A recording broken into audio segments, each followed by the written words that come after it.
Good afternoon, students, and thank you to all who are tuned in.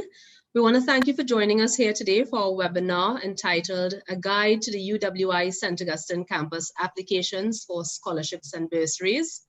I am Christy Mannett-Smith, the Acting Manager of the Financial Advisory Services. Thank you to all who are tuned in. We want to thank you for joining us here.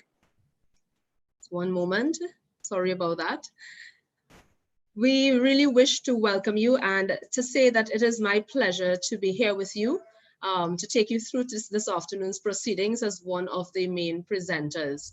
I just wish to apologize for the late start. We were just fine-tuning some of our linkages, but now that we're on, we're ready to go and ready to share the information that we have prepared for you. From the outset, students, I would just like to convey our warmest wishes to you for your health and safety at this time. We've been listening to you, we're hearing your comments, and we're aware of some of the adjustments that you have had to make over the last 2 months. And I just want to say that we're really proud of the way you're adapting to things. I want to remind you that we at the University of the West Indies, we are here to support you, and that we as a people are resilient and we will get through this together. I personally look forward to the day that we can be reunited on the campus again. For those of you tuning in from your respective homes in Trinidad and Tobago, I know some of you have returned home both regionally and internationally. I am also aware that we have some of our students from the halls of our halls. How are you? A hearty welcome to you all. The puis are in bloom, and for us on the campus, that usually means one thing, matter season. And so it is with even greater appreciation that we really value the next hour or so that you've decided to carve out to hear this vital information. Joining me today is my colleague, Mrs. Karen Edwards-Shepherd, who is the Senior Student Services Assistant at the Financial Advisory Services Department.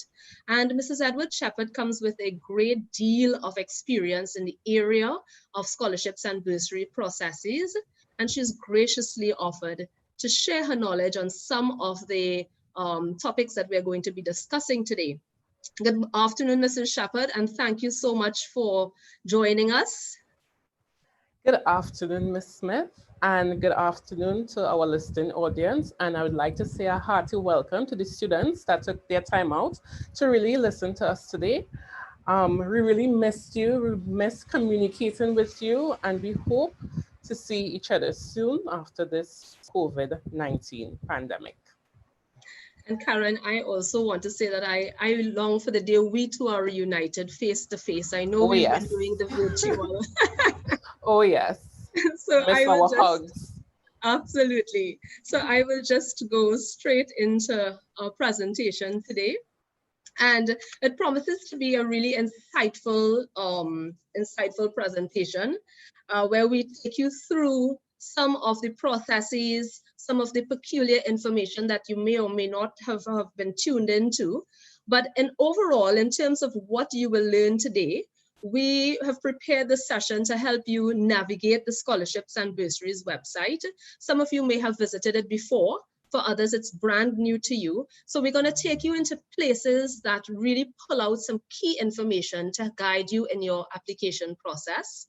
And speaking of application process, we are going to take you through the step-by-step that you need to do to complete our online application form.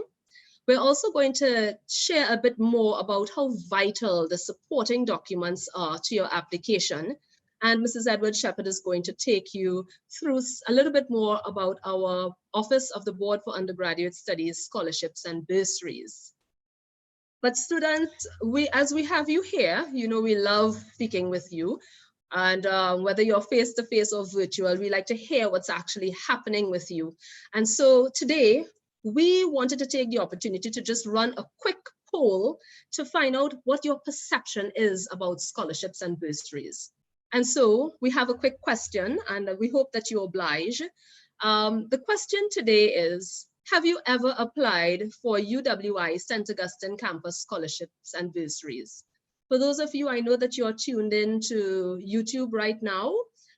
You just answer yes if you have applied for scholarships and bursaries at the St. Augustine campus, or no if you have not. So take some time to think about it and submit your answers accordingly.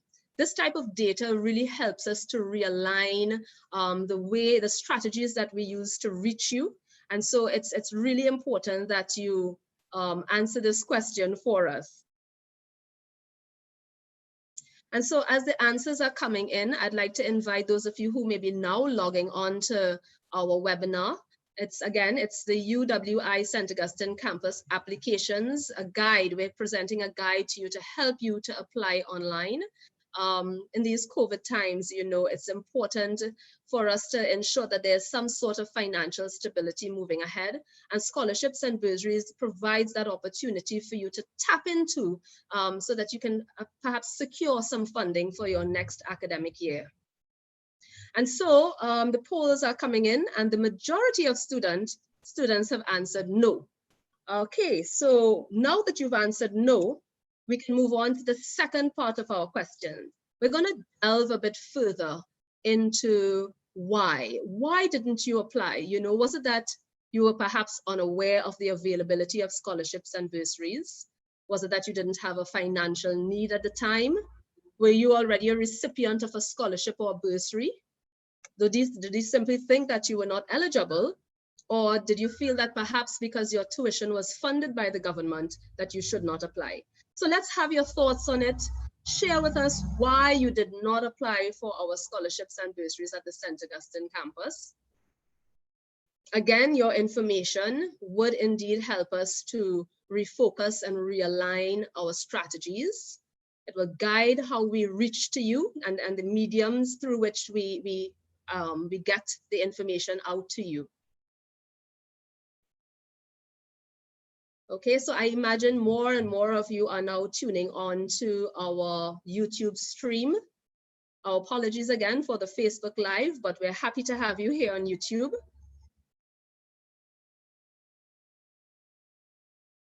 Okay, so as we wait for the information to roll in, we would have conducted, my colleague, Mr. Chandar Supasad, back in 2018, would have conducted a similar survey.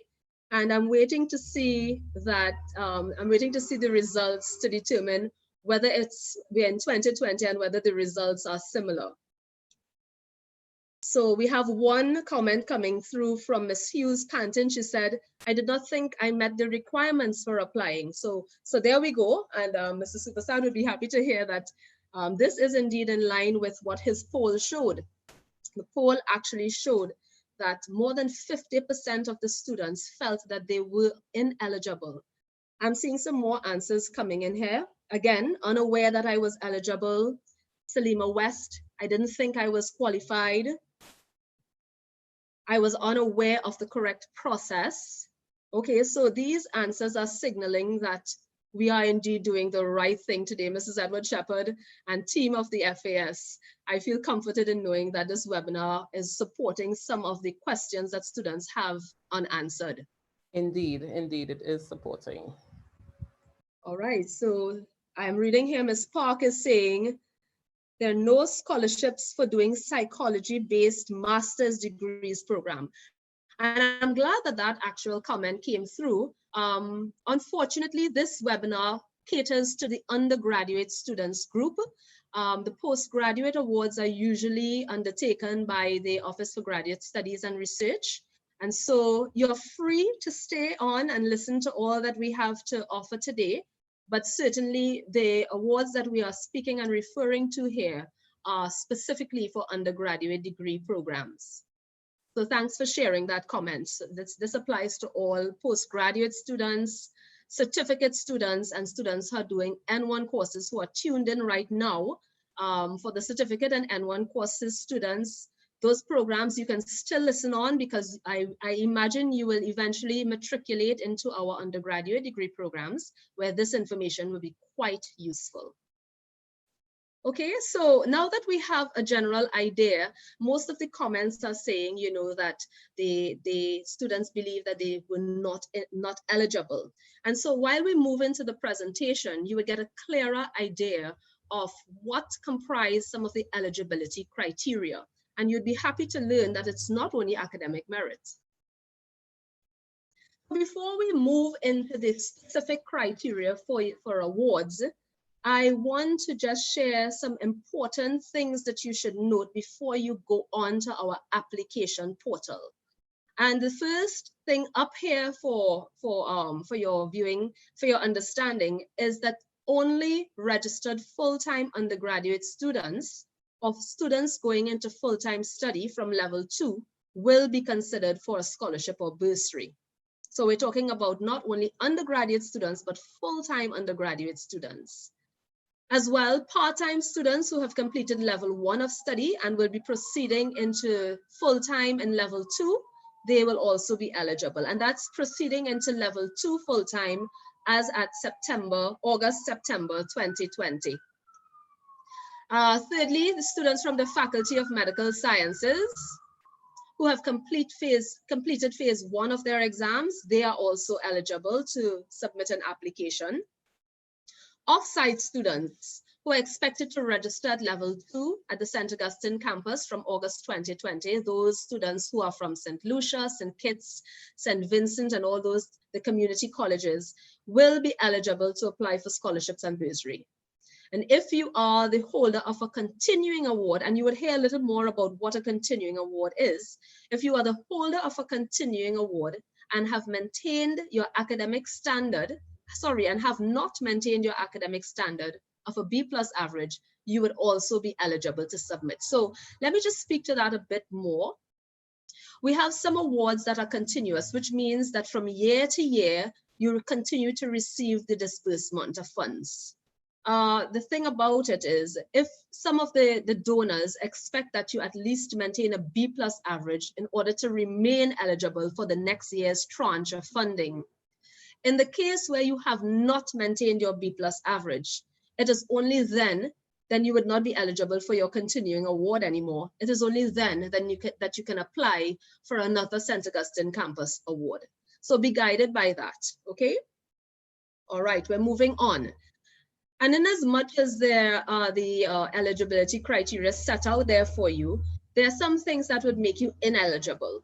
And so I ask you to pay attention to this segment as well. If you have applied for leave of absence, and I saw a question coming in yesterday with respect to this from a student. So listen on, if you have applied for leave of absence, if you have been required to withdraw, if you are writing examinations without attending classes for the 2019-2020 and or 2020-2021 academic years, you are not eligible for application. If you are the recipient of another award, example, a government scholarship, then you will not be eligible for another scholarship or bursary at the St. Augustine campus.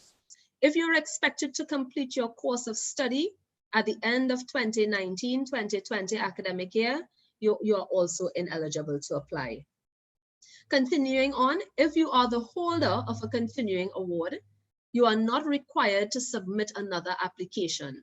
Such persons must, however, as I indicated before, you must maintain your academic average in order to have that award continue. All right, so as well, just a point to note, a student who obtains a scholarship or bursary for studying in one faculty will not be allowed to keep that bursary if they transfer to another faculty for 2019-2020. All right, so this is just to help you, to guide you to understand what some of the things you need to do before you go and click that apply now button. And when you get onto our website, the web page really goes into further detail into more of the eligibility criteria. So before you click on apply now, we urge you to look at our website and look at everything that you need to do before you go on and apply. Okay, so we're moving right on. I hope I'm not going too quickly, but just so you know, this session will be recorded and you will be given a copy of it following the end of it. So right now I'm seeing our team informing me that we have just about 64 persons watching. I imagine that persons are still moving over from the Facebook feed to the YouTube feed. Have no fear for those of you who just joined us, welcome. We are now getting into our presentation. And so You, at any point in time, you can feel free to comment, send in your questions. If you think you would have missed something, if you heard something from a friend and you wanted some clarification, send in your questions and we will field as many as we can during the question and answer segment. And so one of the questions that our students usually ask is, where does the funding for these scholarships and bursaries come from? And that is a great question, because it highlights the importance of the philanthropic work that persons in our campus community, national community, regional community, and international community, what they are doing for UWI students. To answer this very simple question, it is really through the generous donations by persons, institutions, individuals, associations, and clubs that we are able to offer a number of undergraduate scholarships and bursaries each year. And so it would be remiss of me if I did not take an opportunity now to say a very, very special thanks to our donors, all of whom are listed here for the 2020-2021 period. So students, if you could just take a moment and peruse the list. These are some of the donors who give 1, sometimes 2, up to 10, in the case of some up to 20 scholarships or bursaries. So I just again want to reiterate on behalf of the University of the West Indies and the Division of Student Services and Development, a really special and heartfelt thanks to our donors for securing the future of our UWI students through their kind donations. And we will take you through some of the particular criteria that our donors look for. And so let me just give you a little bit of information about the nature of the donors. These are private donors, and the donors work along with the University of the West Indies, our department, to devise and develop what we call terms of reference. The terms of reference are what we use to really select students, and it outlines some of the eligibility criteria that the donors would like in order to award their particular scholarships or bursaries. And so let us take a look at the most common eligibility criteria across all donors.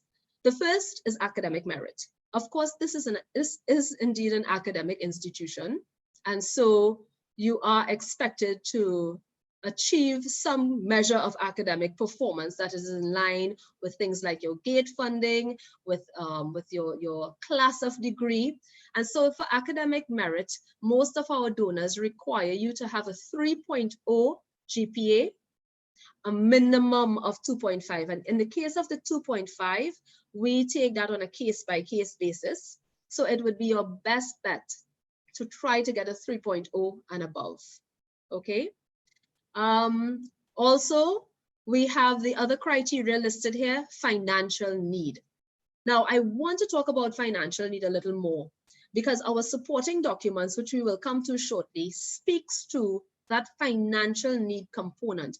And we want to thank our donors for that, recognizing that sometimes it is not only academic merit, but that it is the very fact that students are in financial need that they cannot perhaps achieve the academic standards that are expected of them. And so the financial need is a component that is embedded in many of our scholarships and bursaries that allows students access. Thirdly, we have the involvement in extracurricular activities. Now, this is actually a compulsory part of our application process. We want students to get involved. We want them to have a quality life. I know for some faculties, like the Faculty of Medical Sciences, the Faculty of Engineering, sometimes it's very difficult for you to take that time to do extracurricular activities during your semester, during your school period, the weekdays. But there are other things you can get involved in. And we would go more into that when we get down to our supporting documents. So I'd just like to pause now because I know that that was a hefty bit of information for you. I want to invite you again, please send in your questions. We have a Q&A segment coming up shortly, and we want to be able to hear your thoughts and to answer your questions accordingly. So students, feel free to send in your questions, type them in, and it will come to us. We will field them for you. Okay? So moving right along, I want to also speak to some other criteria. Now, there are times when students come to us and they say, hey, I have a 3.5 GPA. My friend had a 3.0 GPA, and she or he got a scholarship and I didn't. How is that possible? It all comes back, students, to the criteria that is set between the donor and the university. And so some of our donors, and I have some examples laid out here for you, have particular things that they look for that's embedded in the terms of reference. And everything here is laid out in our scholarships and bursaries online booklet. But just to give you an example, they're saying, one of the donors, Republic Bank, saying that the donors association, the donor is saying that you must be part of their association, a part of their club. So for example, Republic Bank, you must have a career builder account in order to access the Republic Bank scholarship or bursary. Holy Name Convent, Presentation College, St. Joseph's Convent, you must have attended that school in order to access their award. Similarly, with Teachers Credit Union, you or your parent must have been a member or must be a current member in order to access an award. So that's how particular it gets. So besides the three criteria, academic merit, financial need, and involvement in extracurricular activities, there are other areas that you must fulfill in order to be eligible for specific awards. Another particular criteria is your location, where you reside, as in your home address. So we have the Caribbean Gas Chemical Limited Company, and their bursary, while it has all the three common areas, also speaks to specific faculties as well as where you are located. So they service students in the La Brea and environs. As well, the National Energy Company of Trinidad and Tobago, they service students who are in the Mayaro Guayari area. And when I say service, what I'm saying here is really for students who live in those areas, your eligibility is increased because it is a formal part of their criteria. So I'm making a call essentially to all you students living in some of those areas. And there are others, there are other donors with these types of criteria. If you go onto our booklet and read a little bit about them, you will understand where your eligibility lies. And of course, another example here is that students must be in a specific undergraduate degree program. So there are some donors, by the mere token of what their business was established to do, they offer bursaries in line with that. For example, NGC, Methanex, who would offer scholarships and bursaries for engineering students, and the Personal Image Photo Studio, PIPS, they offer for students who are in the Faculty of Social Sciences. And so you have a range of different offerings that are faculty specific coming from different donors. So I hope that this gives you a general idea. This list is not exhaustive. Like I said, I don't want you to ever feel that you're not eligible, because besides these awards, we also have our UE Development and Endowment Fund Award. And you must have heard about the UE FET and the golf tournament. Those initiatives are meant to raise funds to assist students in need through bursaries. And they offer 200 awards based on different criteria, but mostly financial need, academic merit. And so you have a greater chance. It's 200 awards, even in addition to what our private donors are doing. So there is great opportunity for you here to apply. Okay, so we're moving right along. First, I have here, for the 73 of you that are watching, things that make you go, So if you are unsure of whether you want to apply, here are some things that you might want to consider. Consider this. The minimum amount for any award is $5,000. And in the virtual open day we had maybe about 2 years ago, I outlined exactly what this $5,000 could do for you. For those of you who are staying on hall or those of you who are living around the campus, you can now use this $5,000 once you're awarded to pay your rent, to pay your hall fees. For those of you who are registered in the Faculty of Medical Sciences and doing your MBBS, those of you who are doing your optometry program, dentistry, pharmacy, you can take some of these funds to buy some of your much needed equipment. For those of you in the Faculty of Science and Technology, you may need your lab coats, your lab gear. For those of you in the Faculty of Food and Agriculture, you may need to enhance your greenhouse practices. So you can take your funds to do your own little initiatives coming out from what you would have learned in the Faculty of Food and Agriculture. For those of you across the breadth of humanities and education, all the athletes, those registered in DCFA music programs, those who are doing languages, history, linguistics, this can all help you buy your books or attend to some of the needs that may arise from time to time. Photocopying, binding of books, transportation, Faculty of Law students. This can also help you to buy some of your law books to take you to and fro from different locations. So in other words, $5,000 students can help you. It's more than zero, all right? And that's where it starts. It actually starts at 5,000 and then it goes up depending on what the donor is offering. The other component here, the other fact that you may want to really consider that would urge you and push you to apply is the fact that there is a financial need component to most awards. So we have had instances where we have students who have moderate GPAs, and because their need is high, they become quite eligible for our scholarships and bursaries. So that is something to consider. So for those of you before who would have answered that you didn't think you were eligible, maybe because your GPA wasn't ideal, because we have this notion that when we hear the word scholarship, we automatically think we have to have a 4.0 GPA. And while that is good, and I'm not going to discourage that, certainly there are other parts of the criteria that may speak to you and give you access to these available awards. Thirdly, you may want to consider the fact that there are paid internships embedded in some of your awards.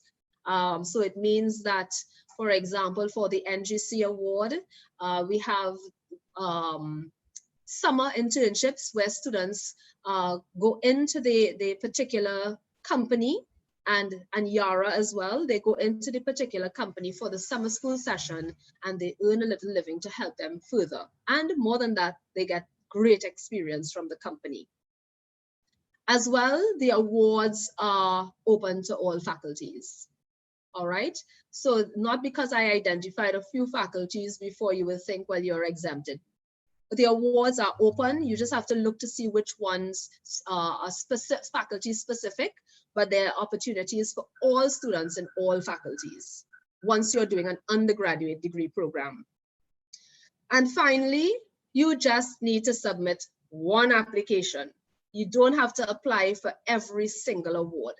And I'm saying that to let you know that that one application goes into a selection process that is undertaken by a full committee. And we look at the criteria of each donor, and we're then able to match the students to the criteria. Whoever fulfills the criteria the best will be eligible and will therefore be nominated. I usually liken this process to that game of Sudoku, because sometimes we have so many bits and pieces to match up that it's really an interesting process, and one that opens our eyes up to, you know, the range of different areas that students are involved in and how that makes them eligible for bursaries. And so I am seeing some comments here. Students, can you clarify what you are asking? Some of the comments, some of the questions are coming through. I'm seeing one question here and I'll address it directly. Can someone with a 2.9 GPA apply? Yes, you can apply. Someone with a 2.9 GPA, yes, you can apply. Another question coming in, what would be the best way to fill out the extracurricular form? Okay, excellent, Christine. You'd be happy to know that coming up next, I will be going through the supporting documents, one of which is the extracurricular activity form, and I will give you all the information. I hope you are satisfied with it when I'm through, but if you're not, you can feel free to ask a question, but we will be providing the way forward on how to fill out that form accurately. Another question. For persons who have already sent in their applications for this academic year in person prior to the COVID pandemic, would they still be considered? Absolutely, Victoria. You will be considered. All applications that were submitted from our opening date of January 31st to our closing date of May 29th, which is supposed to be extended, will be received and assessed accordingly. So you have no fear about that. Let me see if I can take one more question, although we are not in our question and answer segment. I've jumped the gun a bit. What scholarships are there for MBBS students? Okay, Rashid, what I would invite you to do is peruse our scholarships and bursaries booklet. As well, Mrs. Karen Edward-Shepherd will take you through the OBUS Awards, which also speaks to MBBS students. So when we get to that point, we will duly address your question. But thank you, students, so far for sending in these questions. We're happy to see that you're interacting with us. I mean, though virtually, but glad to have you here. And so I am going to go right into our supporting documents. Okay, and the supporting documents would allow you further detailed access to our scholarships and bursaries. All right. And so this is the scholarships and bursaries webpage. And on this webpage, you will notice that we have a menu. And the menu is to the top side, the top part of the webpage. The tabs are home, guidelines, supporting documents, scholarships and bursaries booklets, apply now, and contact us. Now, I know that you're tempted to click this apply now button. You know, we don't like to read. We're reading for a degree, but we don't read. Students, I just really want to implore that you take a moment to read the guidelines. Do not click on the apply now button before you have a good look at these guidelines. I am not going to go through all today, but certainly I would have mentioned a few of them in my PowerPoint presentation. I invite you to take some time and read these guidelines before you actually go on to the apply now tab. Okay, I hope we can agree to that. All right. And so let me take you through the supporting documents. All right. You would see here that we have 3 items listed as necessary components of your application. The first is the extracurricular statement. The second is the income and expenditure statement. And the third is what we call the additional comment sheet. And I will go through each thoroughly so that you have a better understanding of how we would proceed. So let us start first with the extracurricular sheet. So this is what our extracurricular statement looks like. Of course, we would want to capture some of your biodata, which is extremely important. Students, we urge you to, when you're applying, to put in your student ID number, your faculty, and all the other data listed here. It really helps us to assess you accurately. The extracurricular statement is a compulsory component of the application process. And this is because at the University of the West Indies, we are really focused on that ideal student, raising that holistic student. The very nature of our division of student services and development speaks to that holistic type student service activity, and the provision of our services also usher ways in which you can be part of different things. You have your guild of students. They have 92 clubs on the campus. You also have community and volunteerism. We have our careers, co-curricular and community engagement department. You get involved with them and get some of your community engagement activities up and on the rise. Okay, so let me just say this much about the extracurricular activities. It is not about quantity. It is really about quality. So for example, you go to the hospital for one day, 1 hour, and you did some service and you put that down.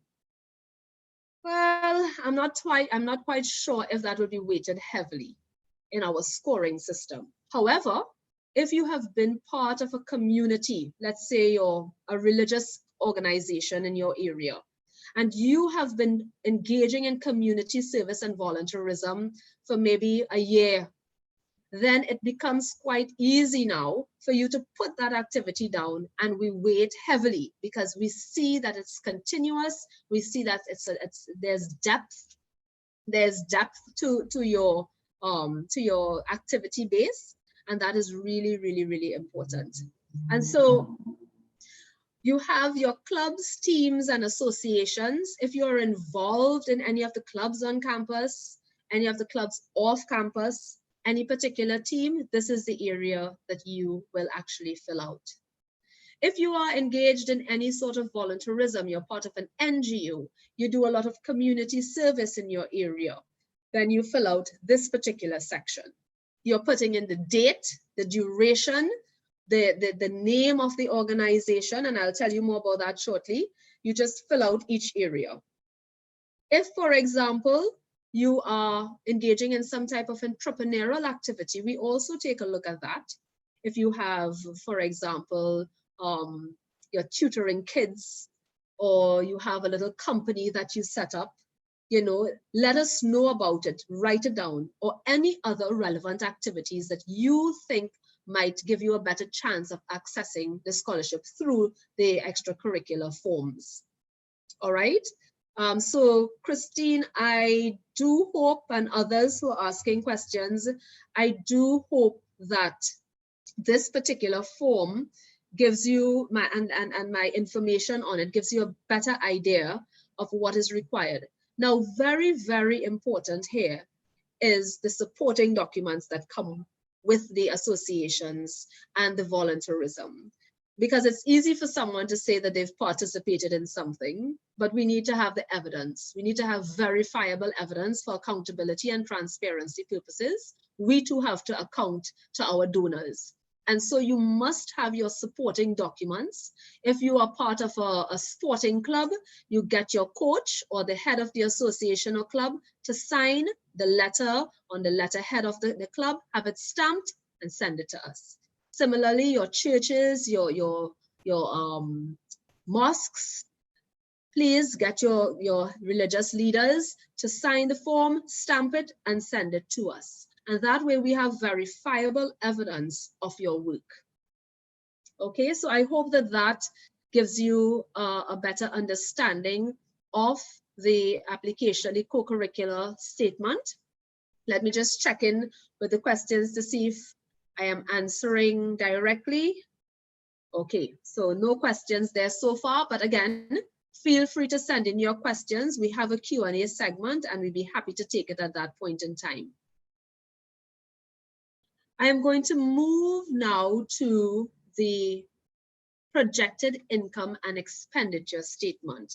And this one, it could be a bit of a turnoff for some students, but I would tell you this much. It is one of the most important documents when you need to access a scholarship based on your financial level, your financial need. So therefore, it's important that you complete this one. Again, the usual bio data is required.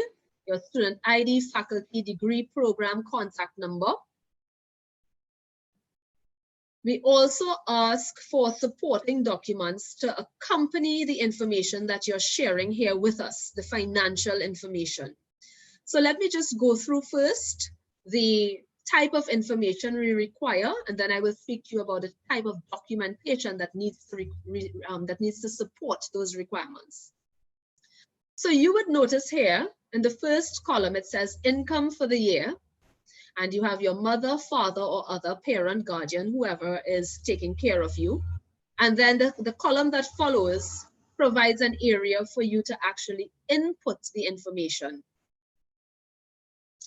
As well, in the fourth column, it says student or spouse, and the column right after allows you to put in the amount. Let me explain that part, because I know from time to time we have students confusing this upper area. Where it says parent or guardian with the $sign, and you would put in the amount your mother earns, the amount your father earns, or your guardian under other, and that's where you're putting the income they earn for the year. It's an annual total. On the next column, if you are self-financing, if your spouse is supporting you, then you put in that information under applicant or spouse. I believe that that is clear, and you give a grand total right underneath the income, the respective incomes. And then now we move to the expenditure. So remember, students, you are putting the figures for the year.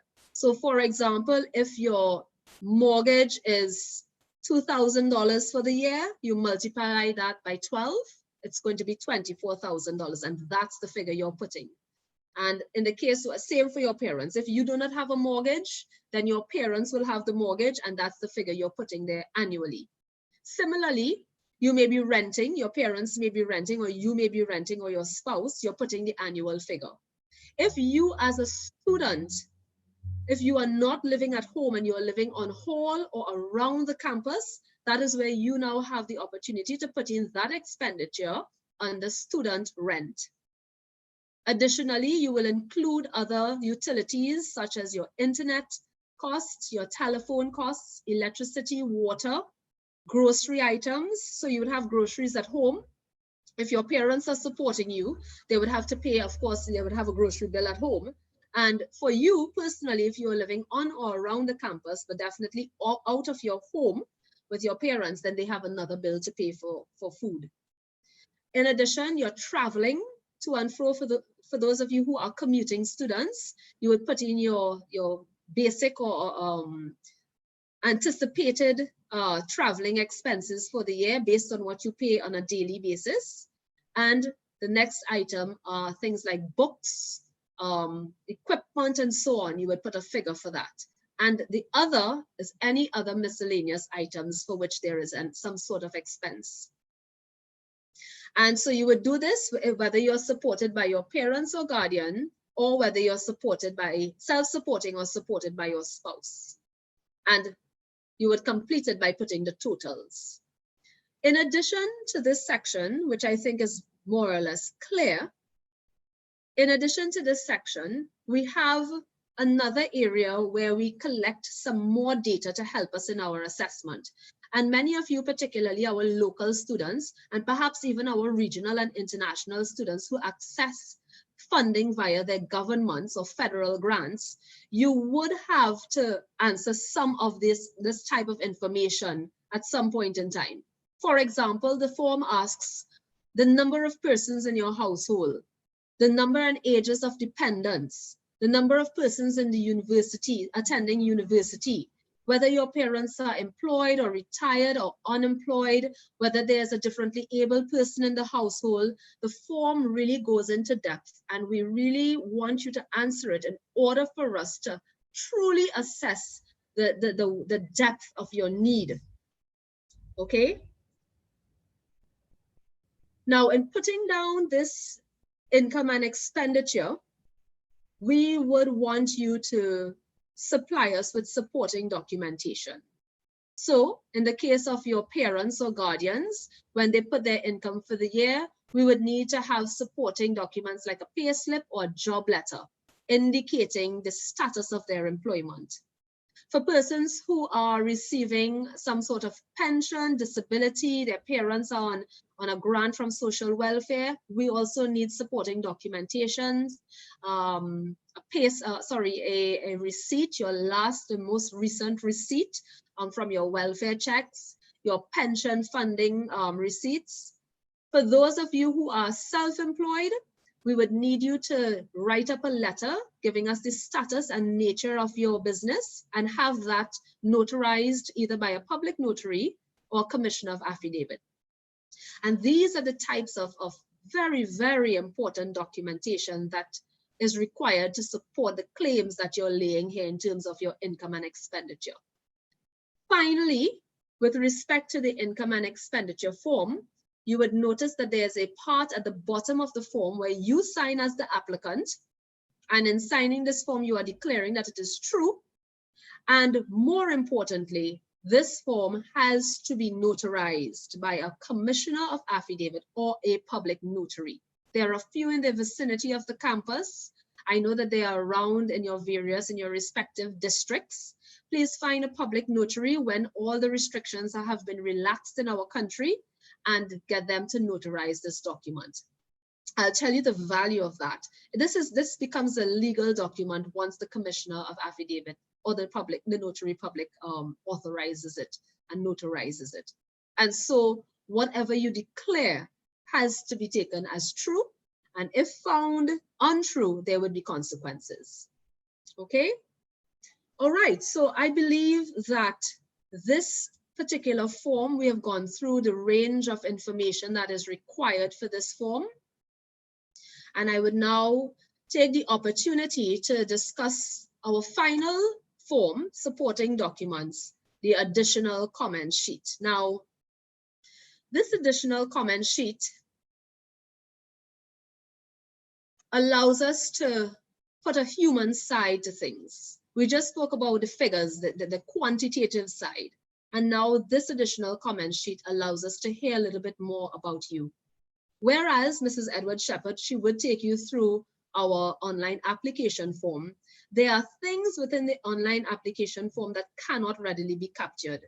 And so this is why we've prepared this sheet for you, where you will more or less spell out to us any particular circumstances that you are experiencing that would help us to assess your level of need. And let me give you an example of that. We have had situations where students may have lost a parent in the home, and the parent was the breadwinner. So therefore, they can no longer travel to school or afford the rent that they would have once been able to afford. So they had to move back home. They don't have money for grocery items. They are unable to pay some sort of expense that comes up, including tuition, because these are non-tuition based awards. So you can use the funds for whatever you desire. And so they write out their situation and we read each case and score it accordingly. There are situations where students may face some sort of medical circumstance.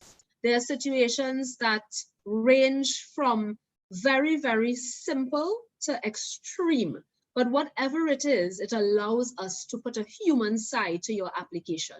So if you think that in filling out your application, that there are things that you would like us to know about you or your family that may have an impact on your whole university and your university life and your student experience, please share it with us. Now, don't go making up all sorts of things to put on the form just because you think it will add some value. Sometimes when we see situations, our expertise may guide us to do some more investigations. So please be true and honest when completing the form. And always remember that in completing and submitting an application, if you are honest, we would take it for what it is. But certainly if you are dishonest, keep in mind that if you move through with a bursary, you would be preventing someone else who is in real dire need of getting one. So be thy brother's keeper, in other words, and be true and honest in your application process. Okay? All right, so that more or less takes us through the supporting documents. Remember that these supporting documents can be uploaded. We are in these COVID times right now where there are heavy restrictions. We have a lot of closures around the country. And so we don't expect that you would have all the documentation at hand. We will wait on you, and Mrs. Edwards-Shepherd will speak to that as well. We will wait on the restrictions to be relaxed so that you can acquire the necessary documentation and approvals, right? But you can start thinking about some of the statements and documents, pay slips, etc., that you would need in order to complete, successfully complete these supporting documents. Okay, so that takes us to the end of the supporting documents. And now we will move on to Mrs. Edwards-Shepherd. Are you there with me? I'm here. I'm definitely Right, here with my colleague. I'm so proud. So, Mrs. Edwards-Shepherd, of course, you are free to, if you think that I missed anything in my presentation, feel free to add in while you're doing yours. I know scholarships and bursaries is just a wide range of information. And I know that you're okra with many of the details. So please feel free to share. So I'm handing over now to Mrs. Edwards-Shepherd, who will take you through our online application process and will also take you through the Office of Undergraduate Studies Awards. Karen, over to you.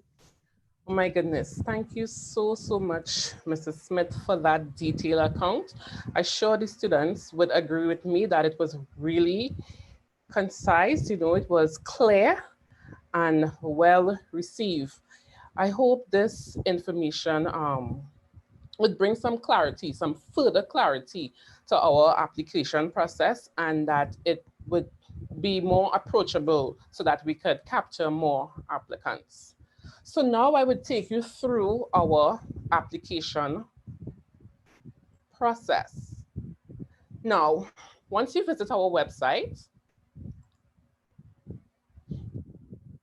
now Ms. Smith would have gone through our guidelines and supporting documents.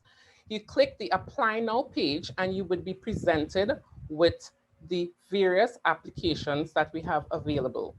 Now, the St. Augustine application is usually the first application on the page. So you'd see here, it's number 1. Now, this application that is currently open, it's for returning students who are expected to register in September of 2020. The application period for incoming students, incoming first-year students, usually runs between August with a deadline of September the 30th. I would really encourage students, before you attempt the online application, to really pay attention to the guidelines and the supporting documents. So without further ado, let's get into the application.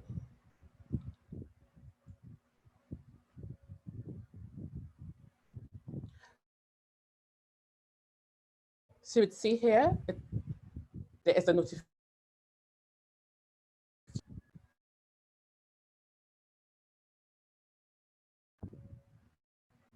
And you would be presented with our online application. Now, in the interest of time, I would not go through the online application. However, I would pay attention to certain problem areas on this application form. You would see here that the application asks for your ID,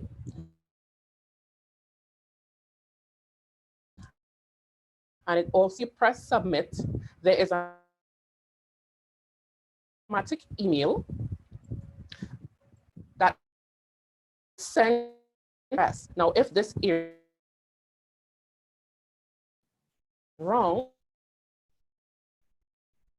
Students, just please bear with us as we try to sort out some of our technical difficulties. Mrs. Edwards-Shepherd, if you may, can you just resume from the start of the application process so that the students would benefit from hearing? We were getting some bit of a glitch in our transmission.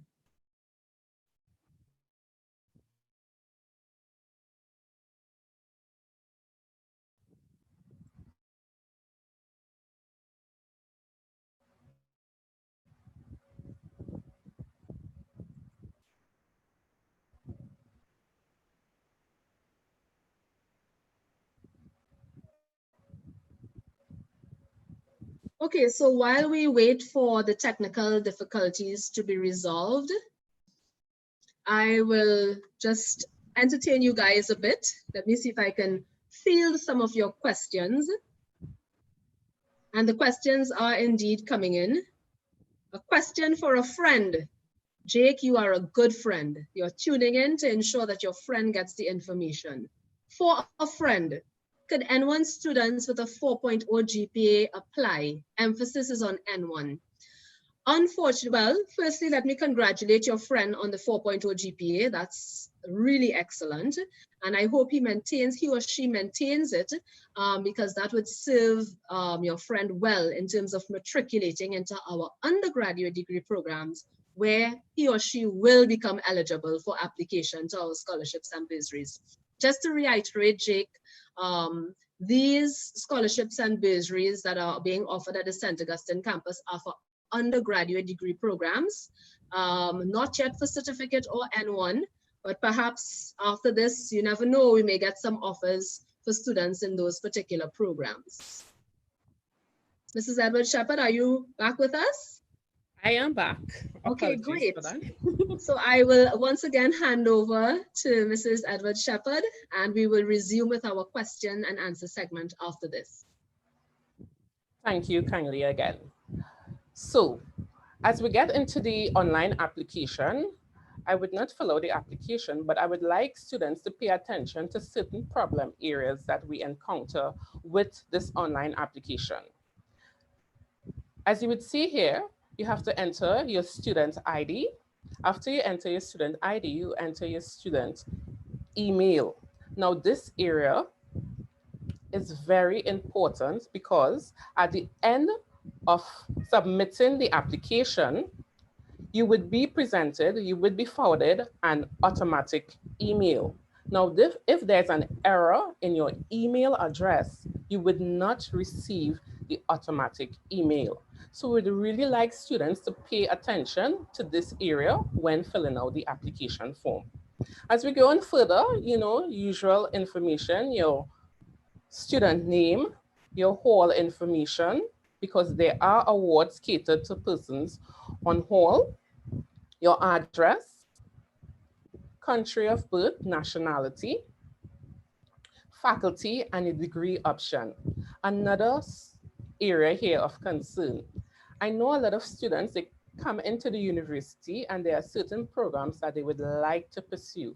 However, this area must only include your current degree program or the degree program that you were accepted into the university to do.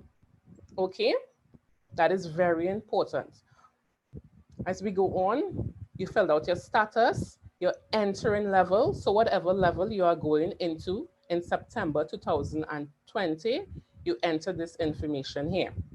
You also indicate if you have applied to any other faculty or to change your option. This is also important because certain awards are faculty and degree specific. So if you were awarded a particular scholarship and you happen to change your degree when September comes, you would no longer be applicable for this award. So this information is very, very important. Also, for students who are going on the exchange or study abroad program, we would really like you to notify us so that we could contact you via email if you are successful with an award. Also, for persons who are first generation, you're first in your family to be attending university, we have awards that cater to this situation. We ask you to fill out this information as well. If you are a holder of another award or a scholarship, this area here is very important. Now, as you know, our economic situation, we have a lot of needy students, and we would really like to share the scholarship evenly and to give as much students as possible. So if you know you are in receipt of an award, kindly indicate in this area here. As we go further down, we see section D. If you're part of APET, Republic Bank, you're part of the Engineering Student Society, or your parents are registered under the Teachers Credit Union, you indicate this information here, and so on. If you were past pupil of Holy Name, all these information are vital because there are scholarships catering for these types of applicants. You also, because of the COVID-19 pandemic, you also have the opportunity to upload your supporting documents. Because we know a lot of students are unable to get the necessary signatures for their supporting documents, you also have the opportunity to scan and email your supporting documents to our email, ugbursaries@sta.uwi.edu. Now, once you click submit, right, you would be presented with a thank you page, and then you would get an automatic email that looks like this. Thanking you for your application, reminding you of the deadline and the importance of the supporting documents. It also gives information concerning the scanning and emailing of your supporting documents to the UG Bursary email address. Students will also get a copy of their online application, and you have the opportunity to go through this online application in this PDF document and edit where you see fit. And that would be the end of the online application.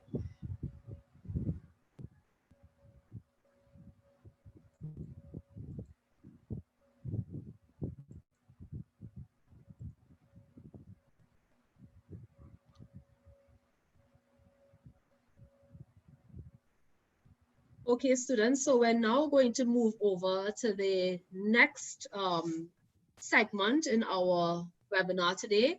Mrs. Edward Shepherd is going to speak with you a bit more about the OBUS Awards. Mrs. Edward Shepherd. Thank you so much, Ms. Smith, for that. Yes, so I know a lot of students are interested in the OBUS Awards. Now, the Office for the Board of Undergraduate Studies is responsible for the disbursement of scholarships and bursaries throughout all our sister campuses. And it's catered to all our CARICOM nationals. Now, under the Office of the Board for Undergraduate Studies scholarships, there are two major scholarships. We have the UWI Open Scholarships, which I'm sure a lot of you are familiar with. And we also have the UWI CSEC scholarships. Also, under the Office for the Board for Undergraduate Studies scholarships, which we also call OBUS. So from time to time, you will hear us refer to these scholarships as OBUS scholarships. There are several private donor scholarships. So we have the American Foundation for the University of the West Indies, also known as AFA-UWI, the Caribbean Catastrophe Risk Insurance Facility Scholarship, which we call CCRIF, the UWI Toronto Gallo Scholarship, and others. Let's get a little bit into the scholarships aspect of these OBUS awards. Now, as mentioned, there are two main scholarships under OBUS. The UWI Open Scholarship is an online scholarship, and the deadline is usually in April. However, due to the COVID pandemic issues, this deadline is now May the 15th. So students, you really have some time again to still apply to this scholarship. Supporting documents for this scholarship is scanned and emailed to this email address located here. Now, this scholarship is only applicable to incoming year one students expected to register in August 2020 and current year one students who are expected to re-register for year 2 in August of this year. Now, this scholarship, it covers your tuition, resident costs for both on and off campus, and contributes to books and meals. We also have under OBUS another scholarship, which we call UE CSEC. Now, this scholarship is awarded annually to the top 9 achievers in CSEC examination. It is not. Shepherd, I'm so sorry to interrupt you. Yes. It appears that I know that there's a PowerPoint presentation attached to your comments. Is it possible to bring it up at this time? Okay. My apologies, students. I just want to ensure that you benefit from the full range of information. And I know that we have different types of learners. So for the visual learners, hopefully the PowerPoint presentation would add some more value and help in your general understanding.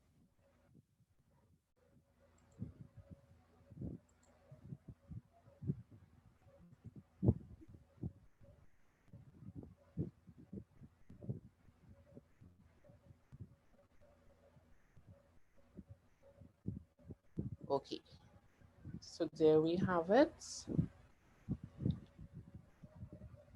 Right. So this is the area I was talking concerning the UE CSEC scholarships. Now, as I mentioned before, this scholarship, you cannot apply to it, but it's awarded annually to the 9 top achievers in CSEC examination. Students or successful applicants for this award must matriculate to the university within 3 years of receiving this award, and they must complete CAPE or an associate degree to qualify. Now, this scholarship also covers your tuition, allowances, and accommodation and books.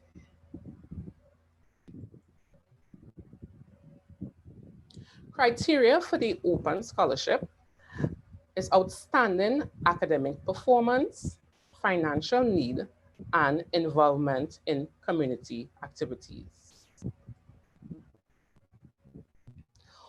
Who can apply to the open scholarship? Any CARICOM national can apply to this scholarship. It is open also to any faculty. And in the case of current first year students, your GPA must be 3.0 and above. For incoming students, the committee would look at your CAPE or A levels or the GPA of your associate degree to qualify for this award.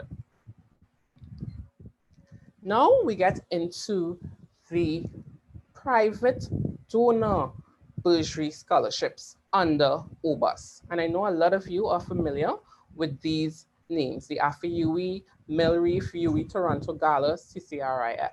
So let's look briefly at their qualifications.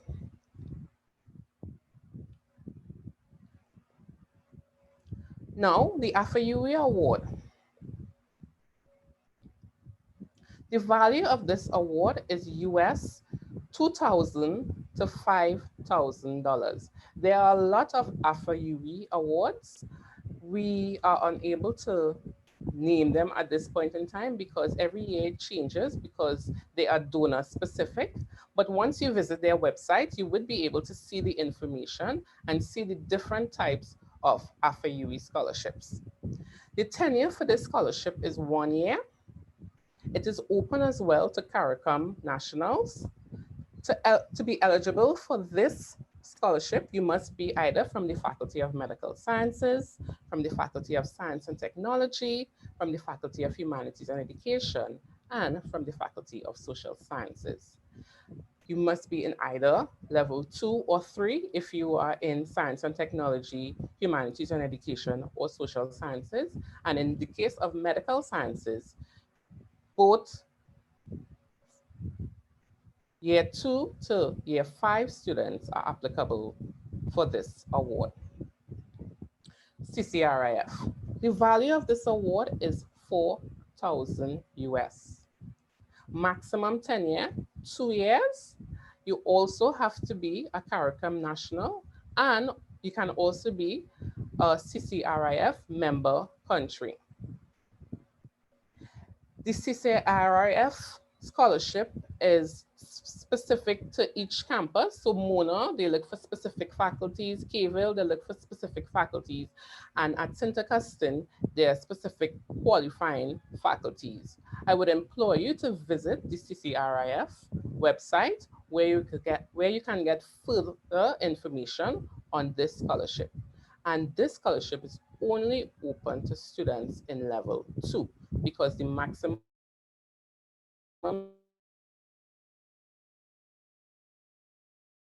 is 2 years. Value Canadian $3,000.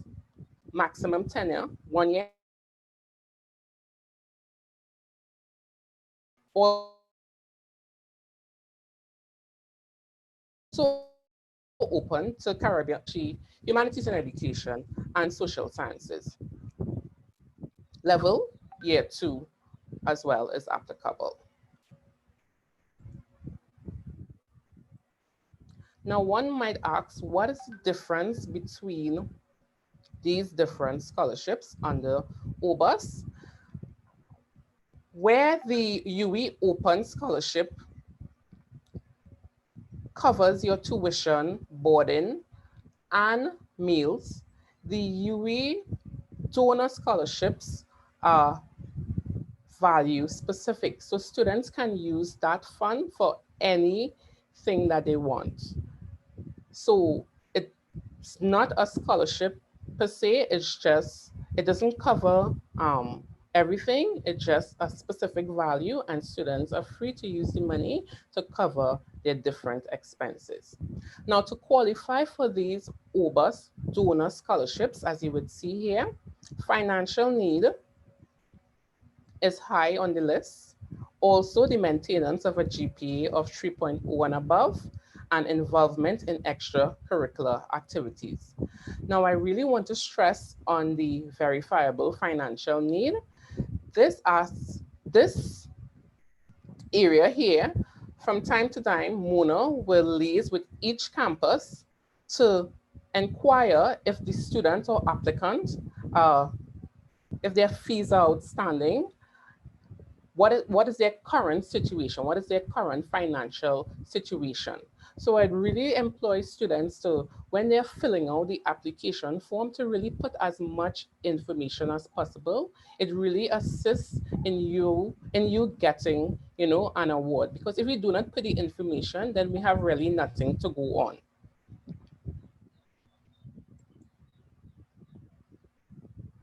The method of selection: successful candidates would be selected by a committee comprising of personnel from the donors and also from UE. Successful candidates would be notified by personnel from the Mona campus, and this is through your student's email. Now, this is the end of my presentation here for the OBUS scholarships. I would really like students to take up these opportunities. At the St. Augustine campus, you have the opportunity to apply for more than one scholarship. You can submit as many applications as you could. However, you would only be allowed to keep one award, and usually that is the highest in value. So if, for example, you were awarded a UE Def award and you applied to an OBUS scholarship and you were successful, then you would be able to keep the OBUS award and give back the UE Def scholarship. So this is the end of my presentation here for the OBUS awards. I would really like students to bring their questions, to post your questions in this area, because we know you have a lot of questions re these OBUS awards. So I'm looking forward to really answering as much as possible. Ms. Smith, back to you. Thank you so much, Mrs. Edward Shepherd, for a very informative presentation. I saw some questions coming in direct relation to some of the areas you covered today. Yes. It's always an opportunity to learn new things for me as well, even though I'm in the department. The way you put the presentation over really gave me a holistic view of the OBUS Awards. So thank you so much for that. You're most welcome. Okay. I really hope the So students understand the process further, because that's what we're here for. We really want them to understand and really take advantage of all these opportunities. absolutely, absolutely. And I hope that when we start fielding some of these questions, at least the answers would allow them to now move freely onto our webpage and apply for either the UE St. Augustine scholarships and bursaries or whatever is available right now from the OBUS Awards section. Yes. Okay, so students, now is your time. We are here and we are ready to answer some of your questions. We know that you've been sending them through. Just a special thanks to our marketing and communications team and our campus IT team for doing such a great job in hosting this webinar for us. We are in receipt of the questions, and between Mrs. Edward Shepherd and myself, we will try to field as many as we can. And so one of the questions coming in here from Joanna Thomas: does your supporting documents from clubs or associations have to be current, meaning dated this 2020? So what we would ask, 2020 has been an interesting year so far. Most of the time has been spent at home. So we would accept your documentation if it's dated last year, 2019. So you can feel free to send in those dated 2019. Yes, they can. Another question from, and I'm calling the names here, Afronac, cool name. Is that GPA for current or next semester? Mrs. Edward Shepherd, would you like to take that one? The GPA for the OBUS Awards or any awards, usually the GPA would come from your previous year. So if you're applying for 2021, we would look at your GPA, your cumulative GPA of 1920. Okay, great. So that your eligibility for award for our next, the cycle that you're going to apply for now would be for 2020, 2021. And so we would take, just to add to what Mrs. Edward Shepherd just mentioned, we would take the cumulative scores from semester 1 and semester 2. So the exams that you're about to do, the scores from those exams would be added to semester 1. And that's what we use to look at your cumulative GPA to assess you for eligibility. We have another question here from Javibes. I love your names, it's so cool. He said, and Anja, no question is a silly question, okay? He said, might be a silly question, but level 2, meaning students in their second year of studies or students going from year 1 to year 2. Mrs. Edward Shepherd? Okay, I would really like to answer this question. I want students to understand that at the undergraduate level, besides the Faculty of Medical Sciences, there is no 4th year and 5th year. If you're repeating year 1 3 times, you are still in year 1. If you're repeating year 2 4 times, 4 years down the road, you are still in year 2, right? So when we say level meaning that you are still in level 1, and it could be the 3rd year in level 1, but you are still in level 1. Level 2, it could be a 4th year, but you are still in level 2 or year 2, and so on. So when we say level, we really want you to pay attention to the amount of credits that you could complete that would take you to the next level. You know, some degrees are 90 credits, and in order to move from level to level, you have to complete 30 credits. So if after level 1, you complete 30 credits and you're moving on, then you're going into level 2. If you haven't completed your 30 credits and you're probably this is your 3rd year, you are still in level 1. We really want students to pay attention to that area. Okay, great, thank you. I think that was a very important question. Yes. Because we experience some challenges when we're doing the assessment and the analysis of the data.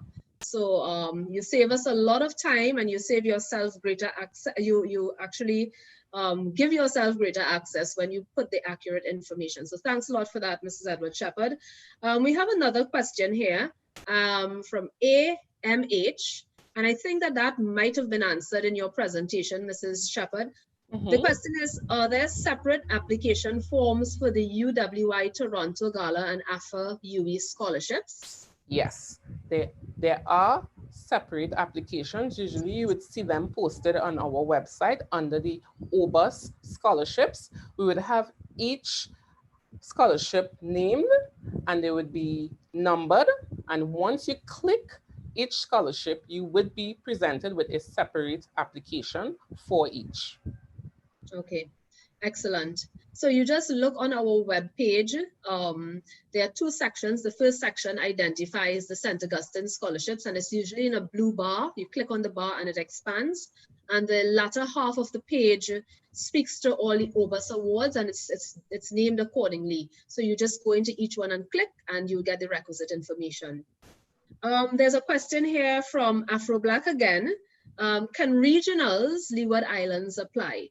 What I can say to you, sir, is once you are an undergraduate student, a continuing undergraduate student registered at the St. Augustine campus, regardless of your nationality, you can apply. All St. Augustine campus undergraduate students who are pursuing programs at our campus are eligible for application. And I would have outlined the areas that would not give you eligibility, so you could be guided by that.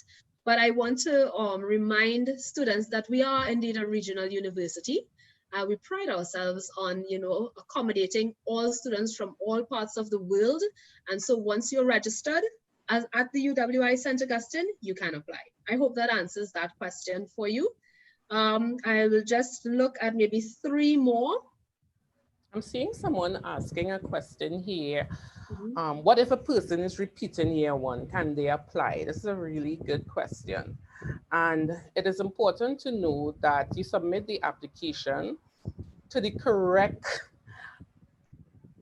area. So if you know you're going to repeat year one, then you should be submitting an application to the year one in August to September, because you're still a year one student. Right? Okay. Returning students really apply to level 2 and onwards. Okay, okay. All right, I'm seeing a question here from Shania Hackshaw, and I'm sure Mrs. Edward Shepherd would have addressed this in her presentation. Does the webinar have an address for the UE Open Scholarship? Karen?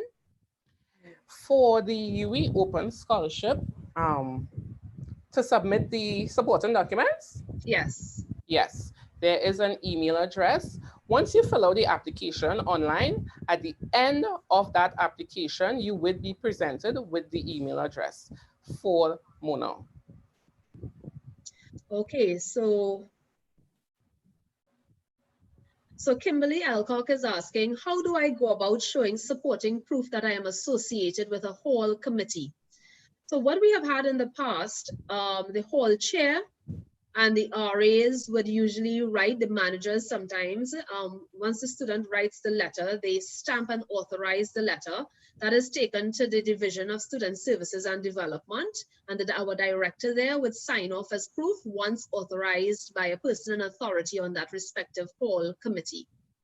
Mrs. Edward Shepherd, would you like to add anything to that response? I think that more or less says it. Yeah, that more or less sums it up, yes. And I am also seeing a few questions. I know that people are concerned about the submission of documents, particularly given this COVID period and the restrictions that we have. I want to just allay your fears and concerns. We would not throw you out based on the fact that you are unable to submit your supporting documents.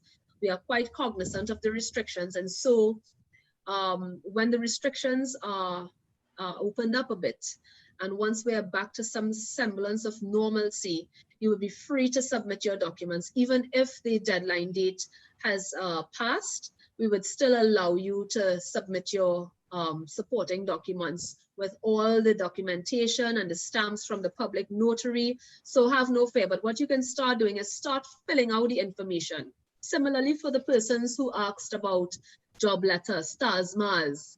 TASMAs, I do understand there may be challenges for your parents, guardians, or even yourself to get a job letter. And in terms of the payslip, you may have more access to the payslip. You can use that for the time being. But again, we do understand the times that we're operating in, and we are not as rigid. There is some measure of flexibility in allowing you to submit it when things have relaxed a bit. I hope that answers some of your questions. I'm trying to see, we have 1 or 2 questions here about postgrad students. Once again, this is an undergraduate webinar, a webinar for undergraduate awards. I would invite you to contact Ms. Sarah Kalu-Bagwandine of the postgraduate section, our postgrad unit, and she would be more than happy to share with you the opportunities for scholarship and bursaries available to postgraduate students. We have a question about the deadline date. Yes, we are considering extending the deadline date, again, COVID times. And so once it is extended, once we do decide on the extension date, we will inform you on the website. The website will be changed accordingly. All right, so now that we have dealt with some of our questions, we just have one final part to attend to before we close off our webinar for the day. And I want to thank you students for exercising such patience and staying the course with us. We've had just a few numbers drop, but for the most part, there has been steady viewership. And we really wish to say, you know, that we appreciate that you're taking this time out. I know that you can be studying at this time, and I hope that you get right back to your books after we've completed, perhaps in the next 5 to 10 minutes, if so long. So finally, we just wanted to talk to you a bit more about the what happens after you apply. So what happens after you apply? Because many students apply and then they don't hear from us until it's nomination time. So just to give you a general idea of our processes and the associated timelines, so you cannot, you know, be as anxious. The information, once received, is compiled, verified, and we await the examination results to complete the full compilation of our information. That is usually done during the June to July period. From there, we also engage in scoring the supporting documents, also done within the June and July period. Once we have all the documents compiled, collated, and scored, it then goes to our campus committee for undergraduate awards. The chair is our deputy principal.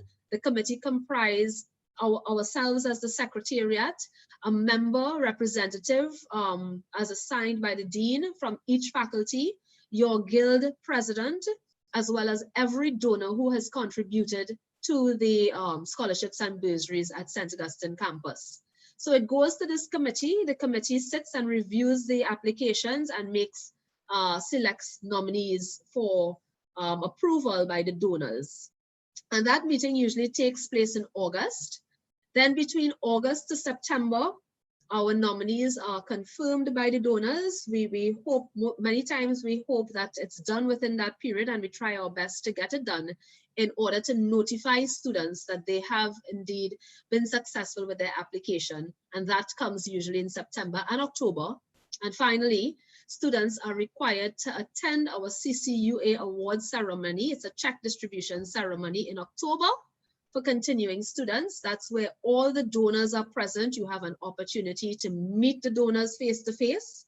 The donors as well are taking time out of their busy schedules, so it's mandatory that students attend, all awardees. And that ceremony usually takes place down in October for our continuing students, and most times in November for new students once all goes well.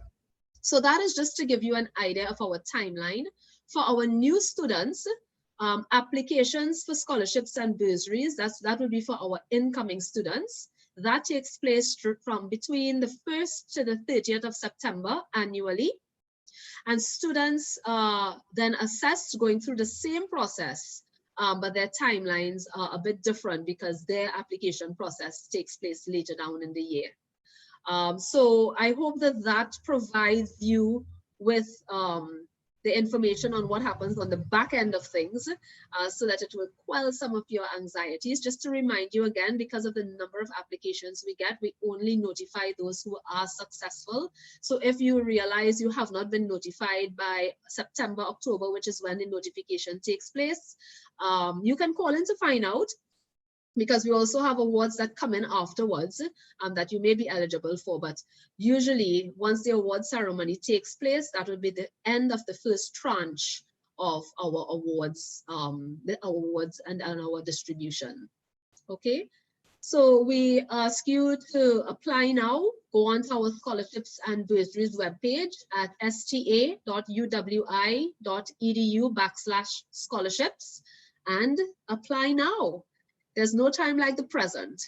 Okay, I want to thank you so much. And Mrs. Edward Shepherd, thank you so much as well for being part of this. I think that both presentations sought to enlighten students and quell some of their anxieties, as well as bring pertinent information to them so that they can see that they may in fact be eligible for our awards.